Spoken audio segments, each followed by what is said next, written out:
Straight ahead on IU NewsNet Daily, the verdict is in. Jurors have delivered a decision in the long-standing dual murder trial in Delphi, Indiana. The Hoosiers continue to make history. We'll recap IU football's battle against Michigan and explore how this unprecedented season is reshaping what it means to be a Cream and Crimson fan. In sports, we'll dive into IU's pursuit of the college football playoffs and our climb in the national polls. Meanwhile, Bloomington's parks are pulling in statewide praise. All those stories and more, IU NewsNet Daily starts right now.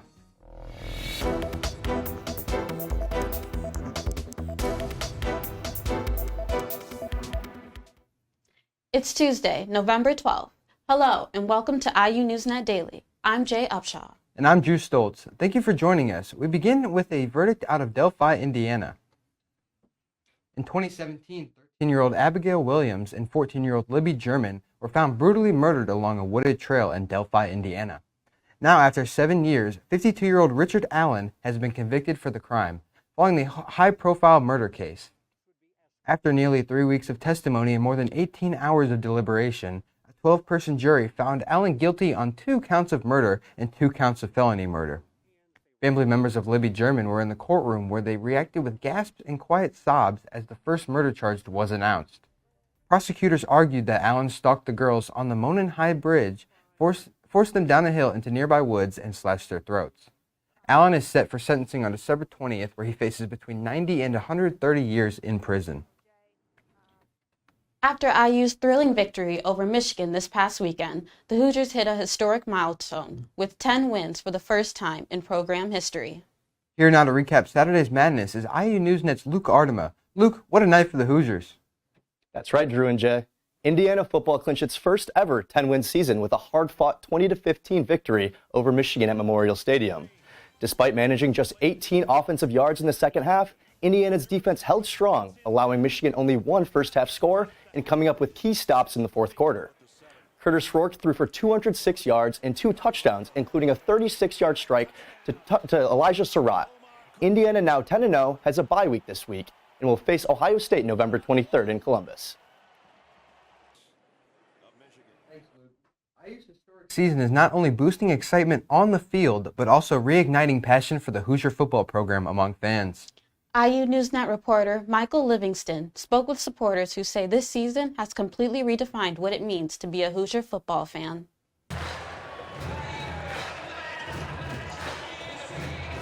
Number 8 ranked Indiana University football team continues to be our Cinderella story and juggernaut on and off the field. Like 20 people in the stands. There really was nobody in the stands. The games were fun just because it was a game. Didn't win a whole bunch, but it was still fun to go. But now it's complete 180. I mean, as you can see, the stadium's full of people, very loud. We actually are winning games. For the first time since 2018, Indiana had a sellout game, and by the end of the 24 season, they will end with 3 straight. Along with selling $750,000 in concessions at the last home game, nearly $300,000 more than the average. I'm here outside the main entrance of Memorial Stadium, home of the Indiana Hoosier football program. But if you take a few steps this way, is the newly functioning B-Town Boulevard right behind me. B-Town Boulevard consists of a bull riding machine, a sports bar, and a kiddie playground, along with food trucks and food vendors for all ages to enjoy before heading into Memorial Stadium to watch Coach Kurt Sinegdi and the Indiana football team take on their opponent. Historically, at this point in the season, football is underperforming and basketball season is beginning to ramp up. But this year, men's and women's basketball and football are all ranked respectively in their polls. This sounds bad, but we've kind of turned the page on football. It's kind of like, okay, get through the last couple games.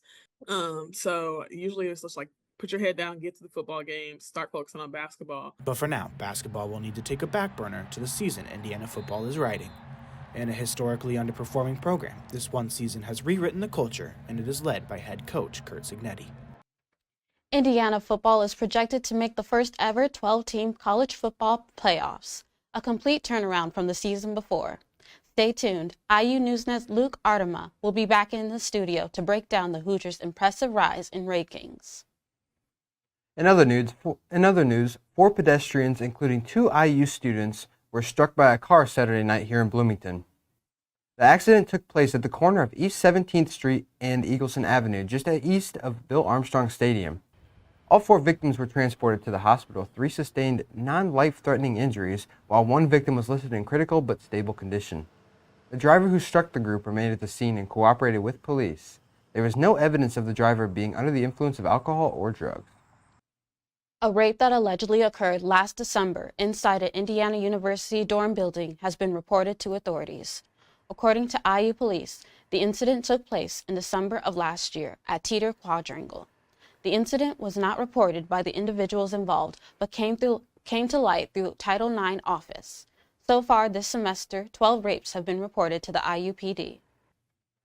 A nationwide racist attack targeting African Americans has left its mark here at Indiana University.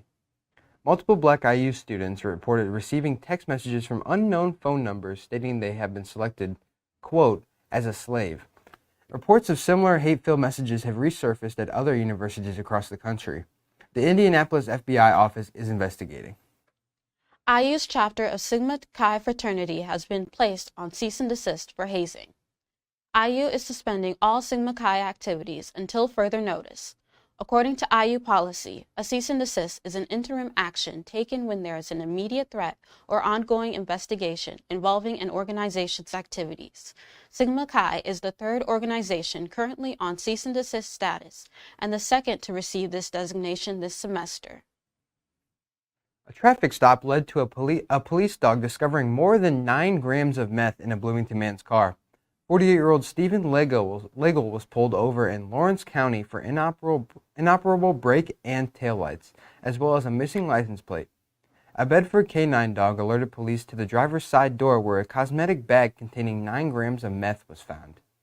Legel was arrested on multiple charges, including possession of meth and driving with a suspended license. A house fire destroyed a Monroe County home on Reynolds Road. Authorities say no one was injured in the blaze. Firefighters arrived to find the house fully engulfed in flames, making entry unsafe, resulting in crews launching a defensive attack to contain the fire. The homeowner, who was inside at the time, escaped safely after hearing smoke alarms and discovering heavy smoke upstairs. One firefighter sustained minor injuries. The cause of the fire is still under investigation. The Bloomington City Council has approved significant raises for firefighters and police officers to tackle staffing shortages and to compete with higher pay in other departments. Starting January 1st, base pay for Bloomington police officers will increase by about $14,000 for officers with 1 year of experience, while senior officers will see a $16,600 boost. Firefighter pay will also rise by 35% in 2025 and reach 44% higher by 2026. City officials hope that the increases will improve recruitment and retention. The USDA will soon start testing milk in states where dairy cattle is tested positive for H5N1 bird flu. Thankfully, Indiana isn't on that list. Dairy cattle in states like Michigan showed the virus earlier this year, prompting new rules requiring interstate cattle to be tested. Officials with Indiana's State Board of Animal Health say Indiana's tests have so far been negative, and the state is lower on the USDA's priority list. The group noted that pasteurization makes milk safe for consumption as the process eliminates the virus. Now time for sports. Luke Arama is back with more Hoosier highlights and sports action that will make you won't want to miss it. Take it away, Luke. Indiana football has leaped to number 5 in the latest AP poll, marking an historic milestone for the program. It's the first time since 1967 that the Hoosiers have cracked the top 5. With an unbeaten record and the first ever 10-win season under their belt, the Hoosiers are now turning their attention to the college football playoff poll. All eyes are on the race for a playoff spot. The Indianapolis Colts lost to the Buffalo Bills 30-20, dropping their 3rd straight game as turnovers take their toll. Joe Flacco threw 3 interceptions, including a pick 6 on his first pass. Jonathan Taylor rushed for 114 yards, but the Bills' defense shut him down in the second half. The Colts briefly led 13-10 after a Josh Allen interception, but the Bills quickly responded with a touchdown and pulled away in the fourth quarter. Indianapolis falls to 4-6 and will visit the New York Jets next Sunday. The number 17 Indiana men's basketball rallied in the second half to beat Eastern Illinois 90-55, improving to 2-0. Sophomore forward Mackenzie Mbako led Indiana with 18 points, while Malik Renew and Omar Ballo each added 17. Ballo also led with 9 rebounds, and Trey Galloway had a game-high 8 assists. After a narrow 37-36 deficit at halftime, the Hoosiers dominated the second half with a 38-5 run to seal the victory. Indiana climbed to number 16 in the latest AP poll and will next face South Carolina at 3 p.m. on Saturday. And now some tough news for Hoosier fans. Indiana women's basketball is unranked in the AP poll top 25 for the first time since January of 2019. The Hoosiers lost to Harvard 72-68 last Wednesday after committing 27 turnovers. Head coach Terry Moran stayed calm, saying the team just needs time to adjust. The Hoosiers are now 1-1 and look to get back on track on Wednesday as they face the Butler Bulldogs. Thanks, Luke. Bloomington has been named a clean community by the Indiana Department of Environmental Management, making it the 10th city in this state to earn this title. The agency congratulated Bloomington on its dedication to environmental stewardship. The city now joins other municipalities like Zionsville, Fishers, and Evansville in the program, starting at the bronze level with plans to advance through sustainable projects. Bloomington's Park and Rec Department is receiving statewide recognition for its beautification efforts and service to the community. At this year's Indiana Park and Recreation Conference, Bloomington's Parks Department was awarded the Outstanding Agency Award. The award honored Bloomington's commitment to statewide park initiatives and focus on sustainability and accessibility. This week included Veterans Day, when we pay tribute to those who serve our nation in the military. Indiana held another celebration 249 years in the making. At St. Joseph Valley's Marine Corps League in South Bend, veterans gathered to celebrate the Marine Corps' birthday, honoring its long-standing legacy of service and sacrifice. The Marine Corps was first established in 1775, making this a 249-year tradition. A lot of people, the businesses that thank us, and strangers just off the street, no matter where we're at, they come up to you and tell you thank you. They don't realize how much that means to us. We give a lot, and sometimes we lose a lot too. Thank you, Timothy, and all our veterans for your service. And to all of you out there, thank you for tuning in. That wraps up today's IU NewsNet Daily. We will be back on Thursday with all things Bloomington and beyond. Thank you for watching.